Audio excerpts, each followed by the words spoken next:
We obtained the bulk of our mercenaries from a recruitment agency. Well, eventually we do. My personal procurement officer, personified, on a budget, had problems with the terms of service, which called for the agency getting a tenth of the first year's pay up front. He argued that we only needed them for a month, temp work. The agency agent argued that temp work for a mercenary was a euphemism for not coming back. I went to the owner's home the next evening.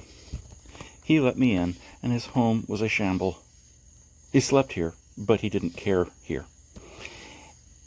He cleared a space on the table by sweeping an arm across the debris. 2 shot glasses, which were not clean, were set in the clearing and filled with distilled alcohol. They were ignored while the negotiations proceeded. I explained to the owner of the company that any mercenary that did not report back was indeed dead, though I would endeavor to keep that number as low as possible. That 10% of a month's wage for finding work was a reasonable finder's fee. He countered with a 2-month wage deposit, with a second month gratefully returned if a mercenary came home. If a man didn't come home, the second month's wage was a death benefit paid to the mercenary's family.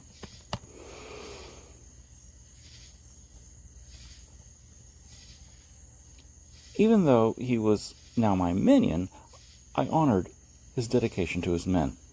I know how hard it is to resist saying yes to anything I ask. He does it out of complete dedication to his men. He was a soldier. He's helping fellow soldiers, and he does it with passion unto death. Religion used to be like that. Vampires used to avoid churches exactly because of such passionate belief. Now, for most church organizations, church buildings are a tax-free investment strategy. The primary goal is donations. Any belief that happens is literally a byproduct. Though consistent donations are appreciated, new donators are always the goal. New vamps are probably right to ignore the ancient tradition of not crossing holy ground. What made it holy was the strength of belief of the believers. Strength of belief is not, for the most part, there.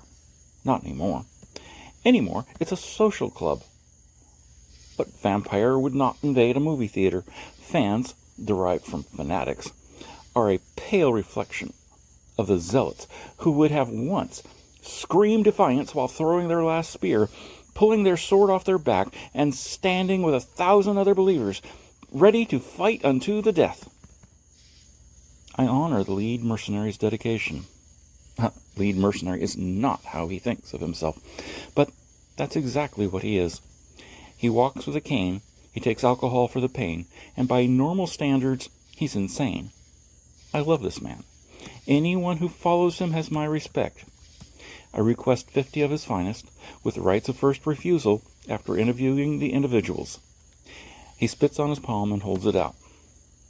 Sealed with your soul, I ask, as I do the same. We shake. I don't know anyone who'd know that what it meant. Most think it's a stupid and disgusting old custom.